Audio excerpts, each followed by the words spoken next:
Okay, welcome everybody to the Economic Club of Miami tonight. We're really pleased to have you here. We are here in downtown Miami and just so thrilled to have Federal Reserve Board Governor Stephen Miran here tonight to address us.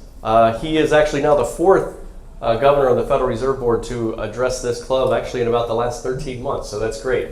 But this is actually not the first time he has spoken at the Economic Club of Miami. He was actually a speaker at our very first Miami Economic Forum before he went off and became super famous and joined the Federal Reserve Board. So, but he will be interviewed tonight by our founding board chairman, Jon Hartley. Many of you know Jon. Jon is right now finishing a PhD at Stanford University, but he's also a fellow at the Hoover Institution. Jon has served in various different roles. He's worked at Goldman Sachs Asset Management, and he's also a research fellow at the Foundation for Research on Equal Opportunity. And Jon had the great vision to start the Economic Club of Miami in just 5 years ago in 2021. And we're continuing to grow. We have over 380 members now of the Economic Club of Miami, active members. And for those maybe that are guests or are watching this online, we would encourage you to go to our website, econclubmiami.org. Find out all the information about us there. And also you can apply for membership right there by clicking on the membership tab. So we look forward, we have a lot of great events. We've hosted a lot of amazing speakers, including people like Ken Griffin, Peter Thiel, Michael Saylor, Joe Lonsdale. As I mentioned, 3 previous events featured members of the Federal Reserve Board. We've also had 3 current candidates for governor of Florida. They're still battling it out, so we'll see who we get later this year to succeed Ron DeSantis here in Florida. But we have some other things coming up. So for those of you who are members, one of our events coming up, April 15th, is going to be sponsored by White & Case law firm. They're just up the street here in downtown Miami. They worked on the Celsius cryptocurrency case, and they have a lot of lessons learned that some of their team of lawyers are going to share with us. So particularly interested, whether you're in law or finance or enjoy the crypto markets, I think you'll have a lot to learn on April 15th. So we're going to be doing that as a coffee seminar. Look forward to having you there. And I'm happy to announce a brand new event that we just confirmed with Jim Larinaga, the old Canes basketball coach. Not too long ago, he retired from the University of Miami, one of the winningest coaches in all of NCAA basketball, including the best coach to ever coach the Canes, the only coach to bring them to the Final Four. We'll be meeting at the Coral Reef Yacht Club on April 28th. So mark your calendar for that evening. It's going to be fantastic. And I think it might be our very first person in sports for this club to host. So maybe that'll be a coming trend. I know many of us were at the Miami Open together. 120 of us went on Tuesday night. A lot of fun. So Miami is becoming not just a business and finance capital here, definitely in the Southeast, maybe in the United States, maybe a global financial capital, but it's also becoming a sports capital, sports mecca. There's something going on here every week.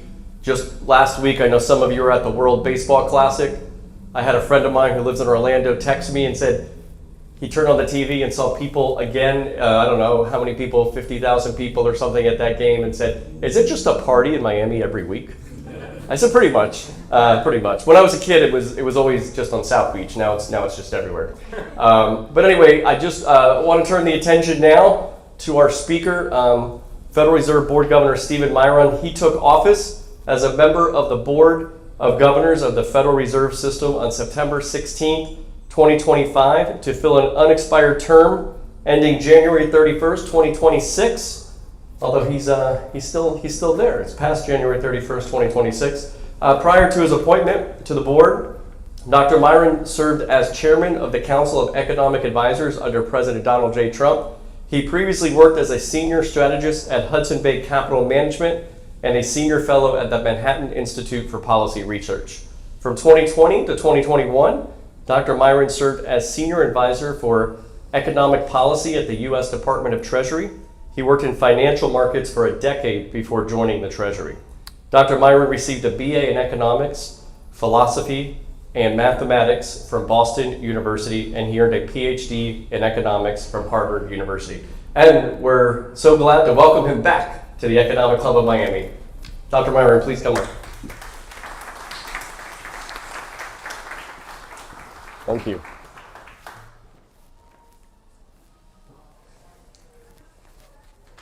So thank you, Francisco, for that very kind introduction. It's an honor to be here tonight at the Economic Club of Miami. I'm going to talk about a topic that's too large to ignore, the Fed's balance sheet. Like any other bank, the Fed's balance sheet is a record of assets and liabilities that we hold. The assets are primarily Treasury securities and agency mortgage-backed securities. The liabilities include all U.S. currency in circulation, reserve balances banks hold at the Fed, and the Treasury General Account. The size and composition of these holdings matters because they affect the amount of money in the banking system and influence broader financial conditions. Understanding how the balance sheet functions is essential to understanding how the Fed supports economic stability and conducts monetary policy.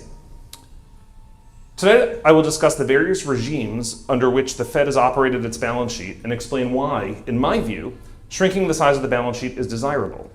Next, I will explain why the challenge of shrinking the balance sheet is a solvable one, and then I will discuss potential paths forward towards accomplishing that goal. Finally, I'll conclude with the monetary policy implications of such action. Modern balance sheet policy revolves around three somewhat nebulous concepts: scarce, ample, and abundant reserves. Before the 2008 global financial crisis, the Fed operated with scarce reserves. Under that regime, the Fed kept reserves relatively tight and frequently intervened directly in the market, using open market operations to steer the federal funds rate towards its target. After the crisis, the Fed moved to an ample reserves regime, in which the banking system holds enough reserves that the Fed does not need to engage in active daily operations to control the policy rate. This system allows the Fed to control short-term interest rates primarily by setting rates at which it will participate in the market, or administered rates. During much of the post-crisis period, reserves were also described as abundant, or well beyond what's needed for that smooth market functioning. This was because quantitative easing policies dramatically expanded reserve balances. There are numerous reasons why reducing the balance sheet is a worthy goal. We should aim for as small a footprint in markets as possible to minimize government-induced distortions, particularly funding market disintermediation. A smaller balance sheet also helps lower the chances of mark-to-market losses at the central bank and the volatility of remittances to the Treasury. In addition, a smaller balance sheet better protects the boundaries between monetary and fiscal policy by preserving the duration profile of the public debt as a fiscal policy item, keeping the Fed out of the credit allocation game across sectors, and reducing interest payments on reserve balances, which some in Congress view as a subsidy to the banking system. Finally, a smaller balance sheet preserves dry powder for a scenario in which policymakers must again confront the zero lower bound on interest rates. Yet despite these benefits of a smaller balance sheet, many say it simply cannot be done. It's a pipe dream, it'll never happen. Now, if you tell me something is impossible, I can't help asking, really? Is that the case? This trait has gotten me into plenty of trouble before, but I can't help myself. So let's think through the possibilities here. My top-line assessment is that shrinking the balance sheet is indeed a solvable challenge. Those who reject the idea out of hand, I think, lack a little imagination. In approaching this challenge, I see three primary questions. The first question is, how much could we shrink the balance sheet? I think quite a lot. But that does not necessarily mean returning it to its share of gross domestic product before the financial crisis. I see dipping to that level as not particularly feasible. The growth in currency demand, the post-crisis regime put in place by Dodd-Frank, and reforms to the Basel standards, and the resulting changes to market structures and expectations all resulted in greater demand for reserves in the system. The second question is, does reducing the balance sheet from here necessitate a return to scarce reserves? I argue not necessarily. Instead, the Fed can take steps to reduce the lines that demarcate scarce, ample, and abundant. Lowering these boundaries can be done through a variety of policies that I'll touch on soon. Shifting these boundaries down would allow for retaining an ample reserves balance sheet policy while reducing the size of the balance sheet. And the third question is it desirable or even possible to return to a scarce reserves regime? I believe we could return to scarce reserves within the current regulatory and institutional framework, but it would entail trade-offs. Those include accepting more volatility in short rates, more tolerance for active management of reserves from the Fed, and more frequent and regular use of Fed-provided liquidity, like daylight overdrafts, the discount window, or standing repo operations. How you view the impact of these side effects will inform whether you think returning to scarce reserves is desirable. Is lowering the boundary between scarce and ample easier said than done? Perhaps, but I see a path forward to achieving that goal. Measures that could effectively shift the boundaries down are articulated in a working paper I co-wrote with some of my Federal Reserve colleagues, A User's Guide to Reducing the Federal Reserve's Balance Sheet.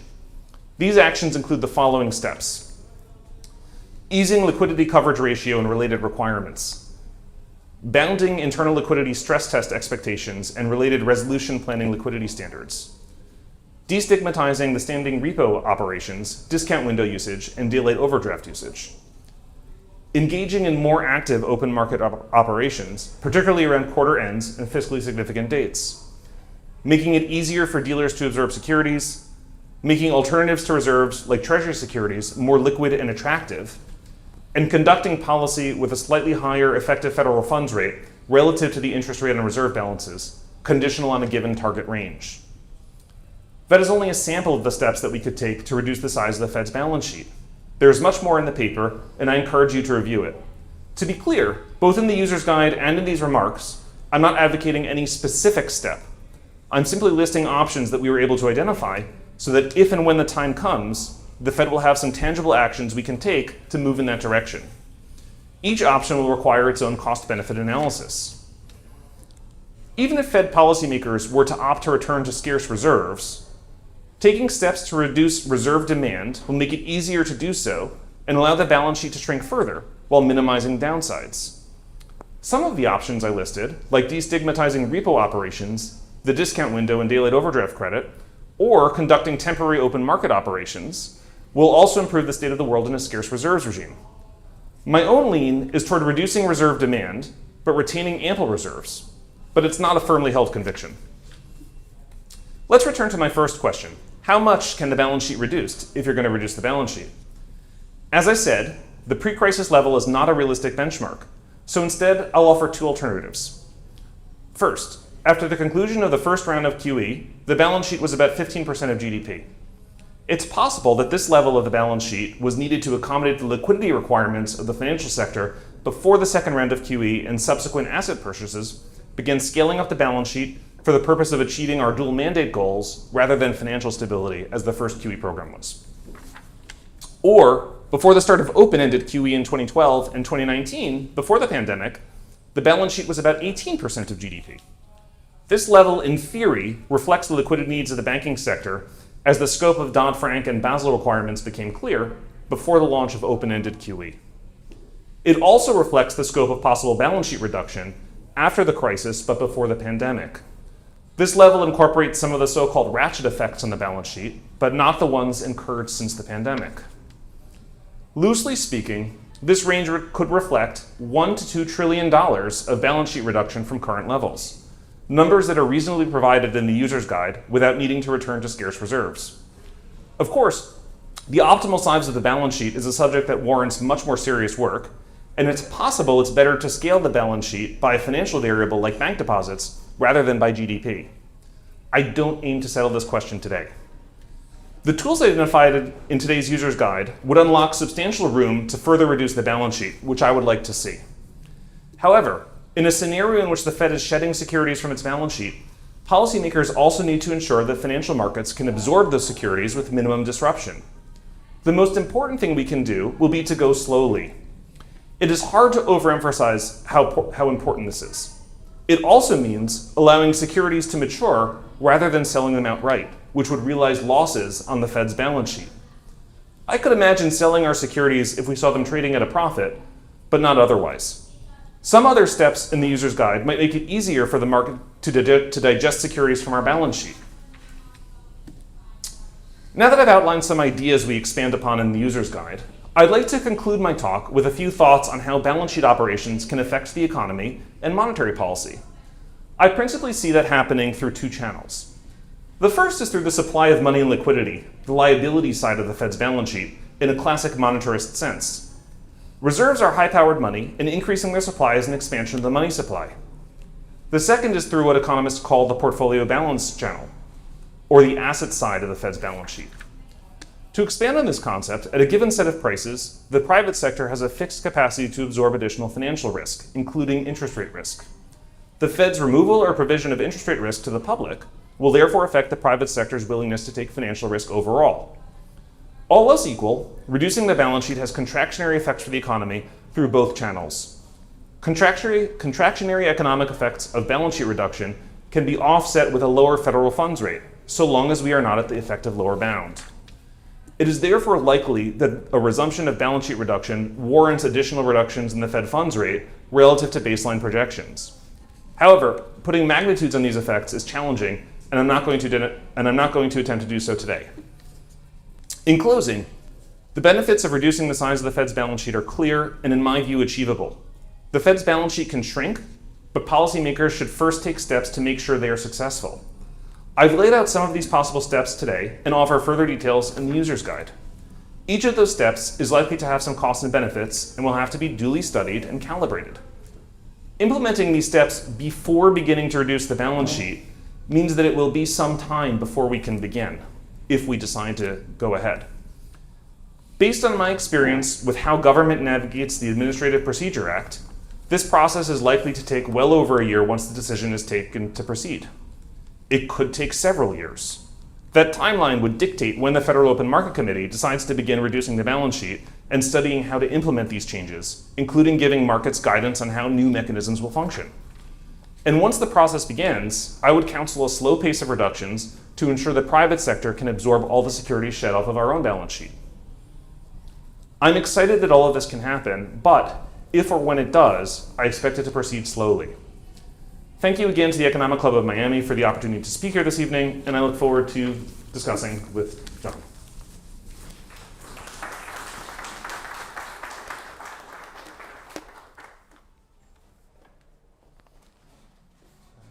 Which seat do you want?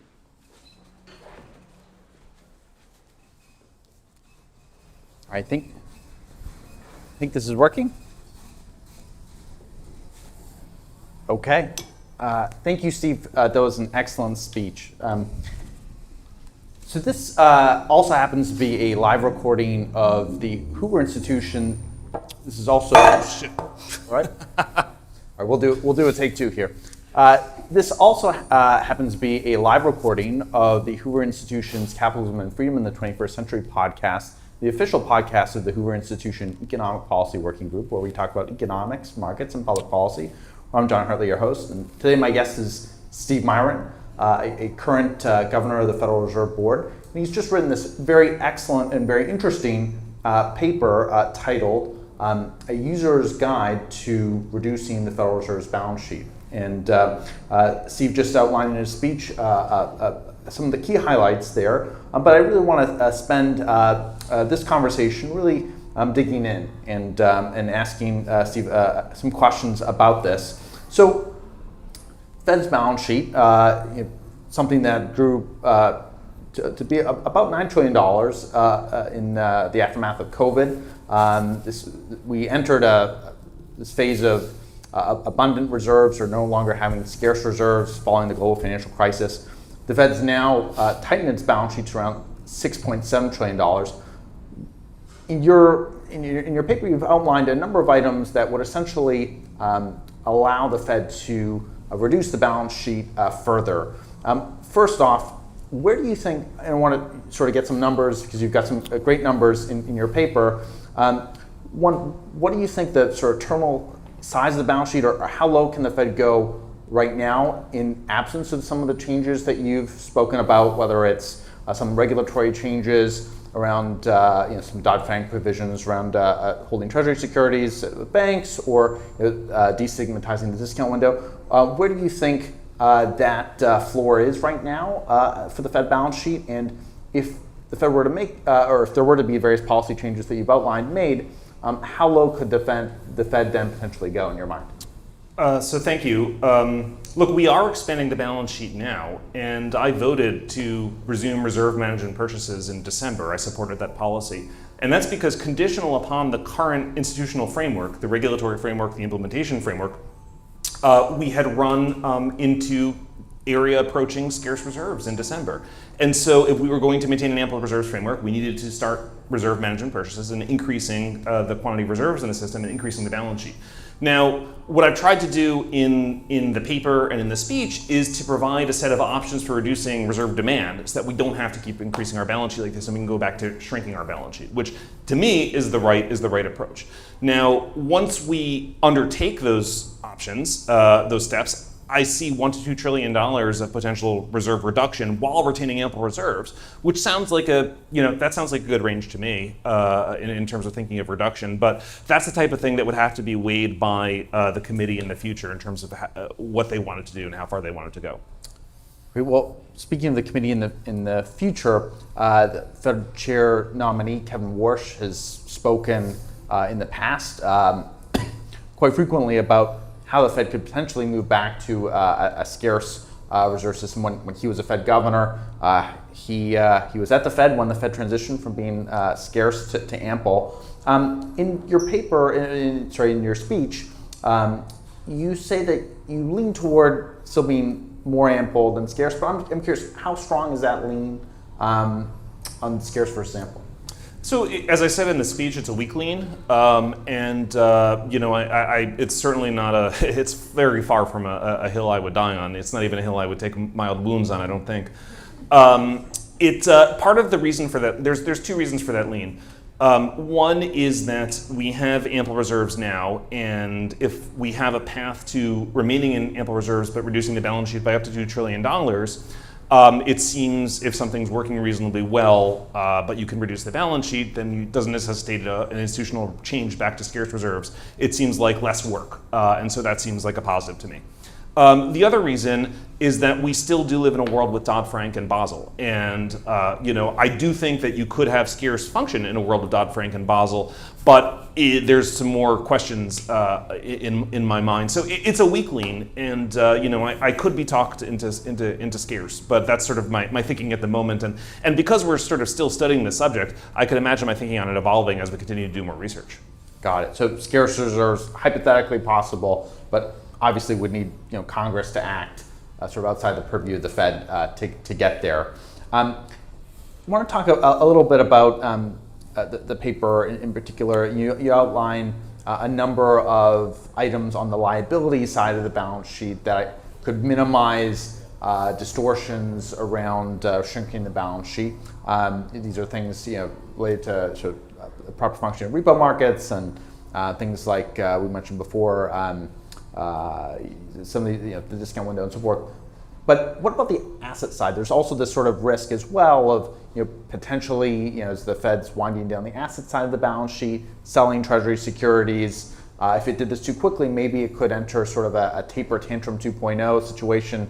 This was an event that happened 10 years ago when essentially some comments from then Fed Chair Ben Bernanke caused the term premium, or the difference between long-term government bond yields and short-term government bond yields to really jump pretty dramatically. What are the things that you think would be helpful there if the Fed were to really continue on a very serious path of trying to reduce the balance sheet? What sorts of things could reduce those frictions on the asset side? Sure. So I like that framing of it. Let me just repeat it a little bit so that to make my answer make a little bit more sense. So when we reduce our balance sheet, the balance sheet has assets and liabilities, and if you reduce the balance sheet, you're reducing both assets and liabilities. Now, the bulk of the paper deals with the liability side of it, which is reserves. Banks own reserves; those are assets on the bank side, liabilities on the Fed side. And when we reduce reserves, in the past, we get to a point where there starts to be a little bit of mayhem in short-term funding markets, and that tells you that you're approaching scarce reserves and you need to stop. Things like the 2019 repo crisis. Yeah, or late 2025, there were some higher repo rates, right? Mm-hmm. And most of the options in the paper deal with reducing reserve demand to allow you to reduce the balance sheet further before you get to that. And I listed a number of those in the speech as well, without going into details because it's a speech and not a 50-page paper. On the asset side, the Fed owns securities, treasuries, and MBS, and you're referring to the taper tantrum that happened in 2013. Big increase in long-term interest rates, and on the liability side, we talked about sort of making sure that repo markets don't go haywire when you're reducing the balance sheet, but you also have to think about the asset side too, and how do you avoid a spike in long-term interest rates that you don't necessarily want as a result of what you're doing. And so I mentioned going slowly. I think that's important. But I think another thing that there's a couple other steps that you can do that we mentioned in our paper, and they have to do with some regulatory and implementation things. And so one of them is going to central clearing of treasury repo, because if you own a treasury on repo, you've got a risk charge not for the treasury on the risk-weighted side of the regulatory regime, but for the repo exposure, for the counterparty exposure on repo. And if you can novate across trading partners, you've got a long position with this guy and a short position with that guy, they'll net out and then you won't have the charge. And so you reduce the regulatory burden of owning treasuries on repo. That's one thing that you could do that we discussed in the paper. Another is the GSIB surcharge on the risk-based side as well. And so treasury securities in the risk-based side of the regulatory framework are supposed to have a zero capital weight. Because they're treasuries, but they don't actually have a zero capital weight in calculating the calculating the GSIB surcharge, because they make banks more systemically important if you own more treasuries. And so there's a little bit of a distortion to the way that we think about zero risk weight in the risk-based side for treasuries. And so those are some reforms that you could take on the regulatory side that would make it a little bit easier for markets to absorb securities that are coming off of our balance sheet. Mm-hmm.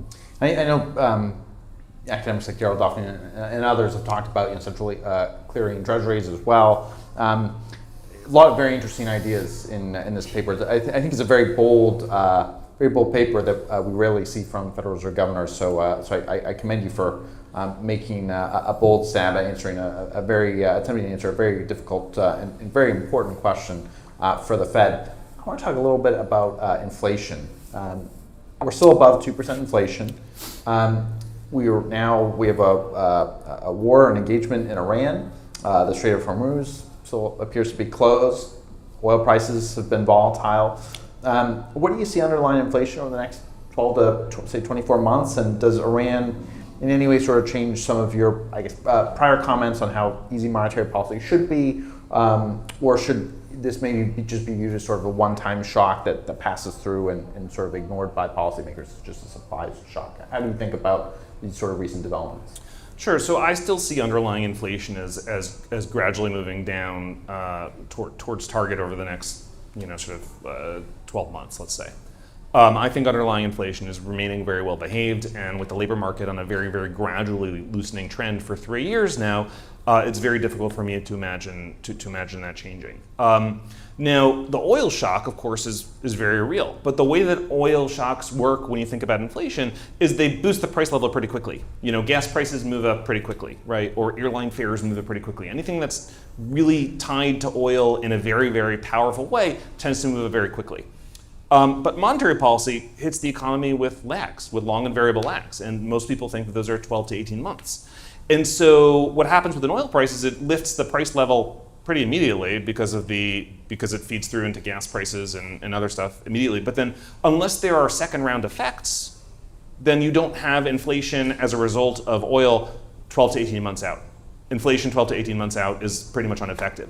And you see this in inflation expectations. So I like to look at the CPI swap market, and 1 year swaps, moved up a lot. But as you look at forward rates, if you look at the 1 year rate 1 year forward, and the 1 year rate 2 years forward, and the 1 year rate 3 years forward, they haven't really moved. If anything, they're actually down since the January FOMC. They haven't really moved much in response to the Iran shock at all. So if we changed interest rates now, it wouldn't hit the economy for 12 to 18 months from now, but the market isn't really seeing any inflation from the oil shock 12 to 18 months from now because it all happens immediately. What you would get is a much weaker economy as a result of tighter monetary policy. And so this is why classically central banks look through oil shocks. And I tend to think that the traditional wisdom I'm very, as you can tell from the speech and other things that I've said and written in the last several years, I'm very happy to challenge conventional wisdom when I think it's wrong. But in this case, I think conventional wisdom's right. Terrific. I want to shift to unemployment.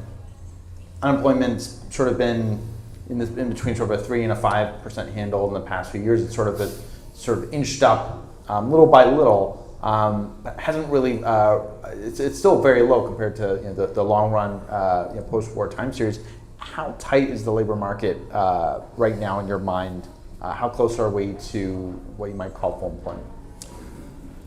So the labor market, was extremely tight in 2021, 22, and then and then as the Federal Reserve started its tightening cycle, the labor market set into a very gradual cooling trend. That trend's been in place for 3 years. I think given labor markets tend to show a lot of momentum, they tend to show a lot of persistence in an underlying trend, and that this trend has been going on for 3 years, it seems to me that it should be the null hypothesis when you're thinking about how the labor market has changed. I haven't seen anything that's convinced me that this 3-year-long trend has adjusted. There are some folks who think the labor market is showing signs of stabilization. I think the trend has continued and therefore merits additional support from monetary policy. Monetary policy is modestly restrictive, and I don't think that the labor market really calls for that. Got it. I want to shift to R star. So the Fed funds rate is between 3.5, 3.75. Do you think monetary policy right now is restrictive, neutral, or accommodative? I mean, do you think R star, this sort of measure of if the Fed had interest rates at that level, then inflation would be neither accelerating or decelerating. Do you think R star has sort of recently risen in over the past few years, as some people have claimed? And how do you think about measuring R star in general? Do you like model-based estimates? Do you like survey-based estimates? The New York Fed's surveys of macro expectations. They put out these sort of survey estimates from market participants of R star. I'm a big fan of those. Or do you have your own models? How do you think about R star? I know you've spoken about this in a past speech of yours. Yeah, so I like model estimates. So first of all, R star is the neutral rate of monetary policy. It's the rate that's neither accommodative nor stimulative for the economy. If you're at neutral, you're not hitting the gas or the brakes, you're coasting. If you're above neutral, you're hitting the brakes. If you're below neutral, you're hitting the gas.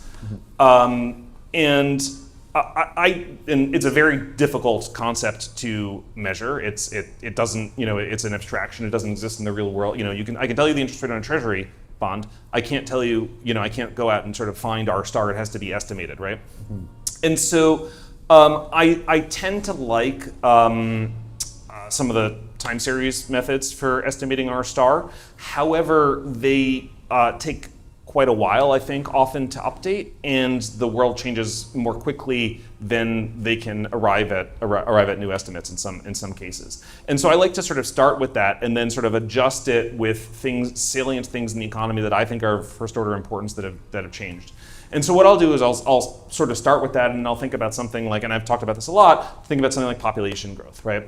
Population growth is something that I think is not controversial to think of it as affecting R star. I think that's a very well accepted concept. It wasn't that long ago that we were all talking about Japanification of the whole world because converging fertility rates coming down and demographics and aging, and was that going to lead to low interest rates everywhere, right? That conversation was very common pre-COVID. And I think those pathways, I think are good, are valid pathways. I don't think they ever went away. Just other stuff happened in the meantime that we sort of, we're paying attention to other stuff. But I think those economic mechanisms have always been valid. And we just had the largest population growth shocks of our lifetimes in both directions in the last few years, right? We had a huge population growth spike and then a huge decline in population growth related to changing border policies in the last few years. And so it totally 180'd. And so the idea that wouldn't sort of feed through into short-run neutral rates that had consequences for monetary policy is sort of strange to me. So I will tend to sort of think, okay, let's take some of these models that do a good job of estimating these things, but maybe they're a little bit slow to adjust to something like that, and then adjust them based on some salient changes that I think will be relevant for it. So like the Lovac-Williams and Lubick Mathis. Yeah, I think that's great work. Yeah. Mm-hmm. Well, I want to talk just a little bit about generative AI. AI, I feel like, is something that is just pervasive right now. But it seems to come up quite a bit in monetary policy conversations as well. I mean, how do you see generative AI? Let's start, I guess, with the labor market. Any thoughts on how generative AI is potentially going to affect the labor market in the future? Sure. I mean, we may already be seeing it. The labor market is weakest for new entrants and re-entrants to the labor market, and those are areas that generative AI, is arguably affecting. And by the way, the fact that those labor market segments seem weak seems to me an argument against assuming that low payroll growth is a function of border policy. I think a lot of people like to dismiss low jobs numbers as a result of changing border policy as being a negative labor supply shock. If that were the case, then cohorts that were strong substitutes for immigrant labor would have the hottest labor markets in the country, and they'd be experiencing rising wage growth. If you sort of hold demand constant and reduce supply, you get higher prices. Mm-hmm. And you don't see that in the data, especially in a period of high productivity growth. You would expect to see much stronger wage growth. And so, to me, the labor supply story isn't really consistent with it. I want to say something else about AI, which is that one criticism that I've heard people make is that we keep getting these negative supply shocks, and the Fed keeps asking people to look through the negative supply shocks. Look, oil absolutely is a negative supply shock, and as I explained before, it doesn't affect the economy on a timeline unless there's changes to inflation expectations or a wage price spiral, which is not happening. It doesn't affect the economy in a timeline that monetary policy can respond to. But there also are positive supply shocks, and AI is a great example of a positive supply shock. AI allows people to do more with less, right?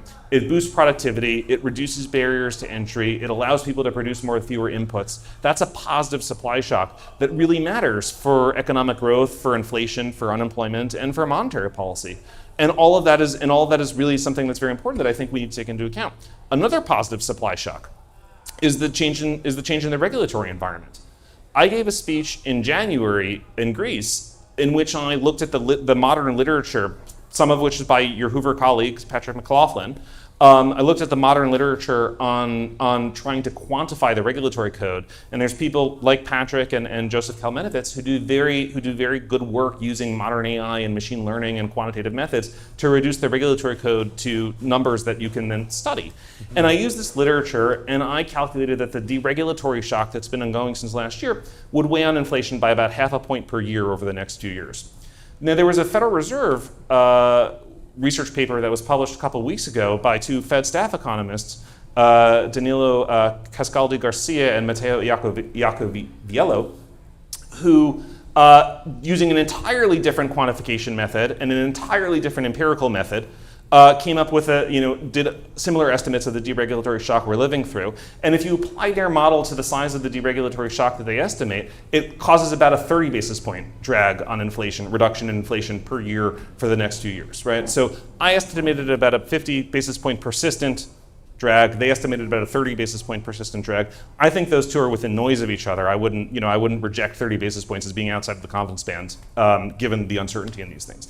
But this is an example of a positive supply shock. Like AI is another example of a positive supply shock that I feel is underappreciated in all of the talk about negative supply shocks. And whereas oil is generally a one-off shock, again, unless there's changes to inflation expectations, unless there's a wage price spiral, neither of which is happening, both AI and deregulation are going to have persistent effects when you look at the way that these models work.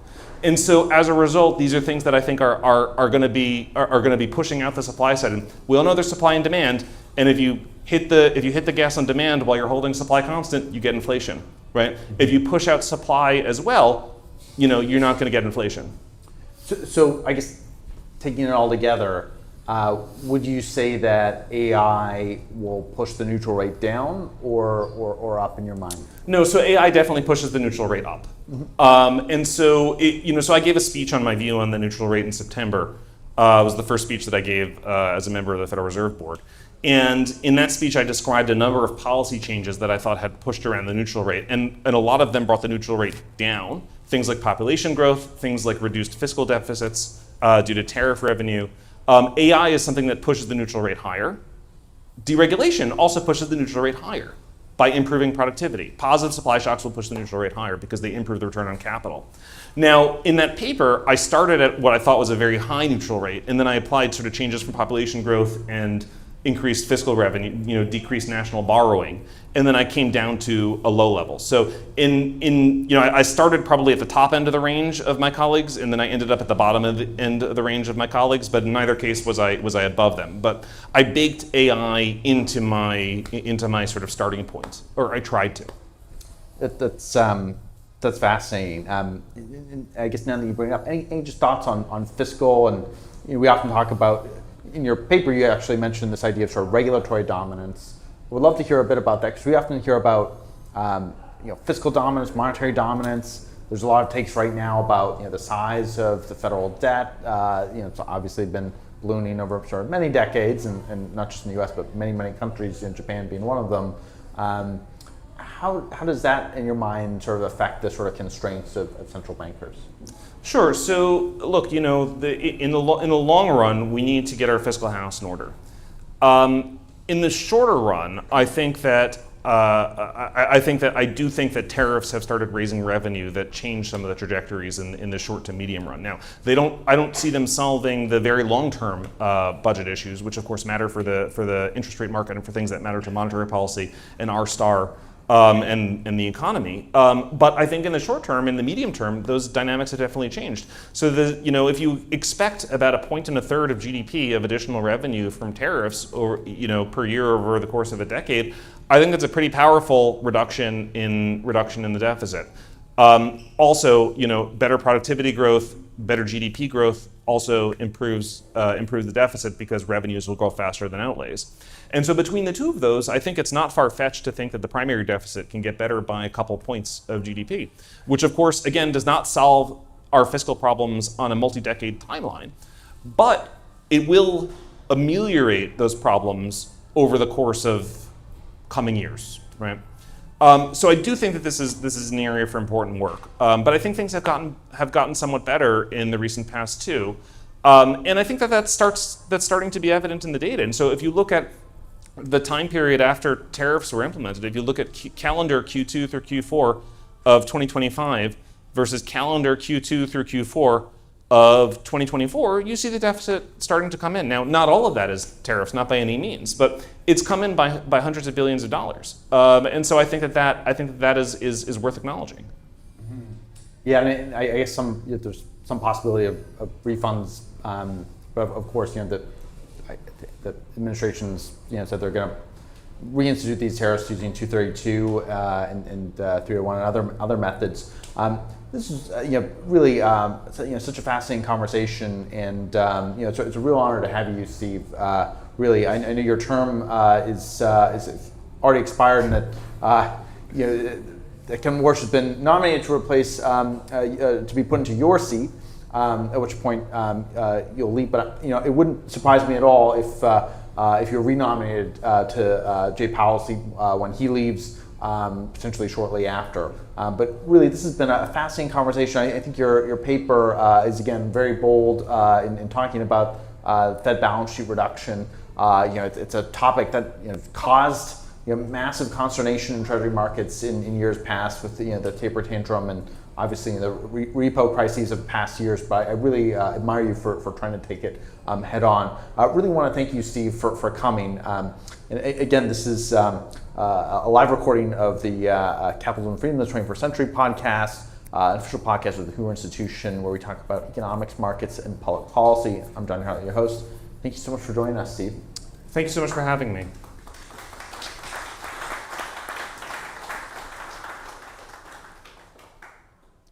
All right, thank you, gentlemen, both of you so much, and thank you everybody for coming. We'll thank our audience online for viewing this, and again, more information about the Economic Club of Miami, you can go to econclubmiami.org. But just wanted to give these two gentlemen a last round of applause. Thank you, guys. All right, that's it for us this evening. But for those of you here in the audience, you can enjoy another 30, 45 minutes or so hanging out. Get some food, drinks, and we'll have a good time here. Thank you for coming.